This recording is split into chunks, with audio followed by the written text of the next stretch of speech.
নমস্কার, বার্নিং ইস্যুতে আপনাদের সবাইকে স্বাগত। সঙ্গে আমি অভিজিৎ। আজকের এই বার্নিং ইস্যুতে সবথেকে বড় খবরটা যেটা রয়েছে রাজনৈতিক খবর। আপনারা ইতিমধ্যে প্রায় সবাই জেনে নিয়েছেন, সন্তোষ তনয়া সুস্মিতা দেব তৃণমূল কংগ্রেস ছেড়েছেন। তৃণমূল কংগ্রেসের তিনি রাজ্যসভার সাংসদ ছিলেন, তা থেকে তিনি আজ সকালে তার পদত্যাগপত্র ভারতের উপরাষ্ট্রপতির হাতে তিনি সমঝে দিয়েছে এবং উপরাষ্ট্রপতির হাতে তার পদত্যাগপত্র দেওয়ার পর দিল্লিতে অসমের মুখ্যমন্ত্রী ডক্টর হিমন্ত বিশ্ব শর্মার সঙ্গে তিনি সাক্ষাৎ করেছেন। বেশ দীর্ঘক্ষণ তাদের মধ্যে আলোচনা হয়েছে। যতটুকু এখন পর্যন্ত যে খবর রয়েছে আমাদের কাছে, যে সুস্মিতা দেব খুব শীঘ্রই তিনি বিজেপিতে যোগ দেবেন, কিন্তু বিজেপিতে আসার পর তার অবস্থান কোথায় থাকবে বা তিনি কি আদৌ আবার সেই রাজ্যসভার সাংসদ পদ বিজেপি তাকে দেবে কি না দেবে, সেটা এখনো চিন্তার বিষয়, সেটা এখনো জানা যায়। এখন প্রশ্ন হলো, সুস্মিতা দেব কেন তৃণমূল কংগ্রেস থেকে পদত্যাগ করলেন? আমি একটু পিছন দিকে যাচ্ছি। সুস্মিতা দেবের বাবা সন্তোষ মোহন দেব কংগ্রেসের একজন প্রভাবশালী নেতা ছিলেন। ত্রিপুরা এবং শিলচর থেকে তিনি সাংসদ নির্বাচিত হয়েছিলেন। কংগ্রেস সরকারের আমলে তিনি গুরুত্বপূর্ণ মন্ত্রী ছিলেন। সারা ভারতবর্ষের মানুষ সন্তোষ মোহন দেবকে একজন প্রভাবশালী নেতা হিসাবে চিনতেন। ওনার মা বিথিকা দেব 2006 সালে শিলচর বিধানসভা আসন থেকে তিনি বিধায়ক হয়েছিলেন। পরবর্তীতে সুস্মিতা দেব 2011 সালে সেই কংগ্রেস থেকে শিলচর বিধানসভা আসন থেকে তিনি বিধায়ক হয়েছিলেন। 2014 সালে যখন সারা ভারতবর্ষে একটি বিজেপির সুনামি ছিল, মোদির হাওয়া বইছিল, তখন শিলচর লোকসভা আসন থেকে প্রাক্তন কেন্দ্রীয় মন্ত্রী প্রয়াত কমীন্দ্র পুরকায়স্থকে হারিয়ে তিনি লোকসভা নির্বাচনে জয়ী হয়েছিলেন শিলচর থেকে। অর্থাৎ আমরা যদি দেখি, তারাপুরের দেব পরিবার আসলে কংগ্রেস পরিবার। সুস্মিতার দাদু সতীন্দ্র মোহন দেবও ছিলেন কংগ্রেসের এক প্রভাবশালী নেতা। আর সুস্মিতা দেব যখন তিনি কংগ্রেস ছেড়েছেন 2021 সালের 14 আগস্ট, তখন তিনি সর্বভারতীয় মহিলা কংগ্রেসের সভানেত্রী ছিলেন। অর্থাৎ একটা কংগ্রেসের ঘরানা থেকে 2021 সালে 14 আগস্ট তিনি তৃণমূল কংগ্রেসে যোগ দিয়েছিলেন। তৃণমূল কংগ্রেসে যোগ দেওয়ার পর মমতা ব্যানার্জি তাকে প্রথমে ত্রিপুরার দায়িত্ব দিয়েছিলেন। আমরা যদি দেখি, ত্রিপুরার দায়িত্ব পাওয়ার পর কিন্তু তিনি ব্যর্থ হয়েছিলেন, সেখানে সংগঠনকে দাঁড় করতে পারেননি। তারপরও কিন্তু মমতা বন্দ্যোপাধ্যায় তাকে দুবার রাজ্যসভার সাংসদ বানিয়েছিলেন। আজ যখন 2026-এর বিধানসভা নির্বাচনের পর যখন বাংলায় তৃণমূলের এক বিপর্যয় শুরু হয়েছিল, সেই বিপর্যয়ের শুরু হতেই তিনি তৃণমূল কংগ্রেস ত্যাগ করে নিয়েছেন।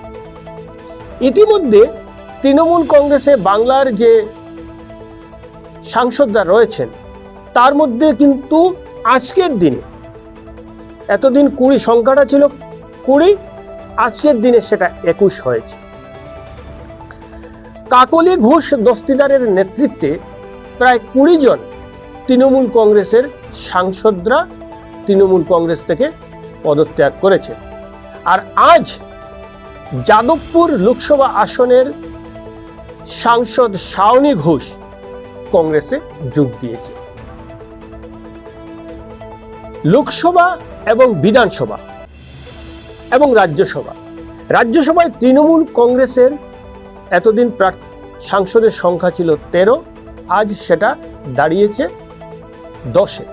কারণ সুস্মিতা সহ আরো 2 জন রাজ্যসভার সাংসদ থেকে পদত্যাগ করেছে। এখন প্রশ্ন হলো সুস্মিতাকে নিয়ে, যে সুস্মিতা দেব কি সবসময় ক্ষমতার আলিঙ্গে থাকতে চান? কারণ একটা সময় এই কংগ্রেসের যে রাজত্ব ছিল, সে সময় তার পরিবার এই কংগ্রেসকে নেতৃত্ব দিয়েছিলেন, তার বাবা নেতৃত্ব দিয়েছিলেন, তার মা নেতৃত্ব দিয়েছিলেন, এবং তিনিও একটা সময় এসে কাছাড় কংগ্রেসের নেতৃত্ব তিনি দিয়েছিলেন। যখন কংগ্রেস বিপর্যয়ের মুখে পড়ে গেল, কংগ্রেস বিভিন্ন রাজ্য থেকে হেরে গিয়েছে, লোকসভায় সংখ্যা কমে গিয়েছে, অর্থাৎ যখন কংগ্রেস বিপর্যয়ের মুখে ছিল, আজও বিপর্যয়ের মুখে, তখন কিন্তু সুস্মিতা দেব কংগ্রেসে থাকেননি। কংগ্রেস থেকে ছেড়ে তিনি তৃণমূলে যোগ দিয়েছিলেন। আর তিনি যখন তৃণমূলে যোগ দিয়েছিলেন, তখন পশ্চিমবঙ্গে তৃণমূল কংগ্রেস ক্ষমতায় ছিল। 2021 সালে তৃণমূল কংগ্রেস পুরো ক্ষমতা নিয়ে মমতা ব্যানার্জি নেতৃত্বে তৃণমূল কংগ্রেস সেখানে সরকার গঠন করেছিল। 2024 সালের লোকসভা নির্বাচনে প্রায় 28 জন সাংসদ সেখান থেকে নির্বাচিত হয়েছে, এবং মমতা বন্দ্যোপাধ্যায় তাকে দুবার রাজ্যসভার সাংসদ করেছে। কিন্তু আজ যখন সেই 2021 সালে যখন কংগ্রেস যেভাবে একটা বিপর্যয়ের মুখে ছিল, তিনি কংগ্রেস ছেড়েছিলেন, আজ যখন তৃণমূল কংগ্রেস একটা বিপর্যয়ের মুখে এসে পড়েছে, প্রায় খান হয়ে গেছে তৃণমূল কংগ্রেস, আজ তৃণমূল কংগ্রেসের শক্তি বলতে গেলে নেই, ওই সময় তিনি তৃণমূল কংগ্রেস ছেড়ে দিয়েছে। এখন যতটুকু খবর রয়েছে, যে আজ যখন তিনি সকালে মুখ্যমন্ত্রী ডক্টর হিমন্ত বিশ্ব শর্মার সঙ্গে সাক্ষাৎ হয়েছে, তখন একটি কথা উঠে এসেছে যে তিনি খুব শীঘ্রই বিজেপিতে যোগ দিচ্ছেন, এবং একটি বিশেষ সূত্রের খবর, মুখ্যমন্ত্রী ডক্টর হিমন্ত বিশ্ব শর্মা তাকে বলেছেন যে কোনো জায়গা থেকে রাজ্যসভার সাংসদ করে দিল্লি তাকে পাঠাবেন। অর্থাৎ একটা বিষয় স্পষ্ট সুস্মিতা দেবের রাজনীতিতে, যে তিনি ক্ষমতার জায়গায় থাকতে চান। ঠিক বিরোধী দলের থেকে যে লড়াইটা, সেই লড়াইটা করেন তিনি, কিন্তু বেশি দিন তিনি করতে পারেন না, তিনি ছেড়ে দেন। কংগ্রেসে যখন তিনি বিরোধী দল হিসাবে ছিলেন, তিনি লড়াই করেছেন। তিনি লোকসভায় যখন সাংসদ ছিলেন, তখন ভালো তিনি বিরোধী নেত্রীর ভূমিকা পালন করেছিলেন। কিন্তু 2021 সালে যখন অসমে বিধানসভা নির্বাচন হয়েছিল, তখন প্রদেশ কংগ্রেসের যে নেতৃত্বরা ছিলেন, তাদের সঙ্গে মতানৈক্যের জন্য তিনি কংগ্রেস ছেড়ে তিনি তৃণমূল কংগ্রেসে গিয়েছেন। তৃণমূল কংগ্রেস তখন ক্ষমতায় ছিল। অর্থাৎ একটা বিষয়ে বোঝা যাচ্ছে সুস্মিতার রাজনীতিতে, যে তিনি ক্ষমতার মধ্যে থাকতে চান, ক্ষমতার বাইরে নয়, যেটা আজ প্রায় স্পষ্ট হয়ে গেছে। এখন প্রশ্ন হলো, সুস্মিতা দেব বিজেপিতে 2-1 দিনের মধ্যে যোগদান করবেন, এবং যোগদান করার পর তাকে বিজেপি কোন জায়গায় রাখে, সেটাই কিন্তু একটা এখন দেখার বিষয়। এদিকে যদি আমরা দেখি, সুস্মিতা দেব যখন 2021 সালের 14 অগাস্ট কংগ্রেস ছেড়ে তৃণমূলে যোগ দিয়েছিলেন, তখন শিলচর জেলা কংগ্রেসের অনেক নেতা, যুব নেতারা তার সঙ্গে এসে তৃণমূল কংগ্রেসে যোগ দিয়েছে।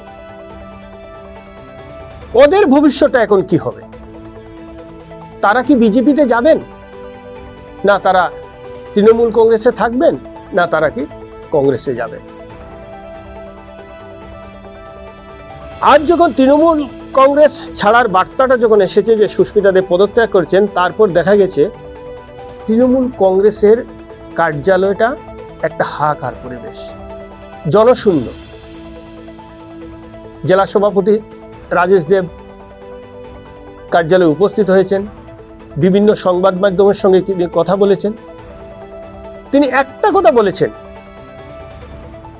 যে মূল ঘরটাই যদি ভেঙে যায়, তাহলে থাকার জায়গাটা কোথায়? অর্থাৎ তিনি ইঙ্গিত দিয়েছেন যে পশ্চিমবঙ্গই যেখানে তৃণমূল কংগ্রেস শেষ হয়ে যাচ্ছে, সেখানে আর তৃণমূল কংগ্রেসের থেকে সুস্মিতা দেবের কি লাভ?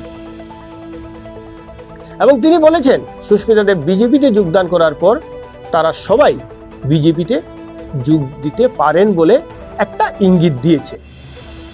কিন্তু প্রশ্নটা হচ্ছে, রাজেশ দেব যখন এনএসওয়াইতে ছিলেন, রাজেশ দেব যখন যুব কংগ্রেসে ছিলেন, রাজেশ দেব যখন কংগ্রেসের সাধারণ সম্পাদক হয়েছেন, রাজেশ দেব যখন তৃণমূল কংগ্রেসের সভাপতি হয়েছেন, তিনি সব সময় বিজেপির বিরুদ্ধে কিন্তু দাঁড়িয়েছেন, বিজেপির বিরুদ্ধে কথা বলেছেন। কিন্তু আজ রাজেশ দেব সুস্মিতার সঙ্গে বিজেপিতে গিয়ে সেই জায়গাটাকে ধরে রাখতে পারবেন? বা যে দলের সঙ্গে তার জন্মসূত্র থেকে যে বিরোধিতা ছিল, সেই বিরোধী দলে গিয়ে তিনি কতটুকু থাকতে পারবেন, এটাই কিন্তু একটা প্রশ্ন। আমাদের প্রতিনিধি রাজেশ দেবের সঙ্গে কথা বলেছিলেন, কি বলেছেন সেটা আমরা অল্প শুনে নিই। পশ্চিমবঙ্গের নির্বাচনের রেজাল্ট ঘোষণা হওয়ার পর যে এত তাড়াতাড়ি টিএমসি দল যে অবস্থায় এসে পৌঁছেছে, সেটা আমরা কেউ কল্পনা করতে পারিনি। আজকে তৃণমূল কংগ্রেসের হেড অফিস হচ্ছে পশ্চিমবঙ্গ, মানে কলকাতা।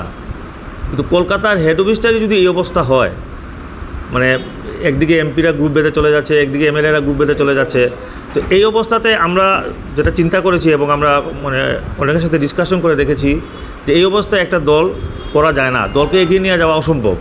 সেসব কথা চিন্তা করেই আমাদের নেত্রী সুস্মিতা দেব আজ আমাদের আসামের মুখ্যমন্ত্রী হেমন্ত বিশ্ব শর্মা মহাশয়ের সাথে দেখা করে তিনি কথাবার্তা বলেছেন এবং রাজ্যসভার এমপি হিসাবে এবং তৃণমূল কংগ্রেসের প্রাইমারি মেম্বার থেকে তিনি রিজাইন করেছেন এবং আগামী 2-1 দিনের মধ্যেই তিনি ভারতীয় জনতা পার্টিতে জয়েন করবেন। এবং আমরাও আমাদের কাছাড় জেলার বিভিন্ন যারা কর্মকর্তারা আমাদের সাথে ছিলেন এতদিন এবং আছেন ব্লক লেভেল, মণ্ডল লেভেলে, তাদের সাথে আমরা কথাবার্তা বলেছি এবং আমরাও আগামী 2-1 দিনের মধ্যে তৃণমূল থেকে পদত্যাগ করব। হ্যাঁ, অনেকের সাথে কথা হয়েছে আমাদের এবং আজকেও কথাবার্তা হবে।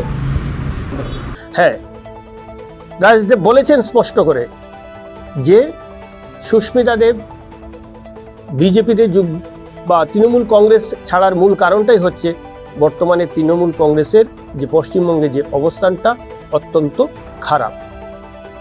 এবং তারাও তিনি বলেছেন তাদের যে কাছাড় জেলায় যে ব্লক কংগ্রেস রয়েছে বা যারা অন্যান্য তৃণমূল কংগ্রেসের কর্মীরা যারা রয়েছেন তাদের সঙ্গে আলোচনা করে হয়তো তারাও বিজেপিতে যোগ দেবে। এটাই ছিল রাজেশ দেবের ভাষ্য। এখন প্রশ্ন হচ্ছে সুস্মিতা দেব তার রাজনৈতিক জায়গাটাকে তিনি ঠিক করে রেখে দেবেন। কংগ্রেস থেকে তখন তিনি গিয়েছেন তৃণমূলে, রাজ্যসভার সাংসদ হয়েছে। এবার হয়তো বিজেপিতে তিনি যাবেন, বিজেপির থেকে হয়তো তিনি রাজ্যসভার সাংসদ হতে পারেন বা যে কোনো একটা ক্ষমতার জায়গা তাকে দেওয়া হবে। কিন্তু ওনার সঙ্গে সুস্মিতার সঙ্গে যারা রয়েছেন তাদের রাজনৈতিক ভবিষ্যৎটা কি হবে সেটাই এখন দেখার বিষয়। তাহলে বার্নিং ইস্যু আজ এখানেই। সবাই সুস্থ থাকুন, ভালো থাকুন, নমস্কার।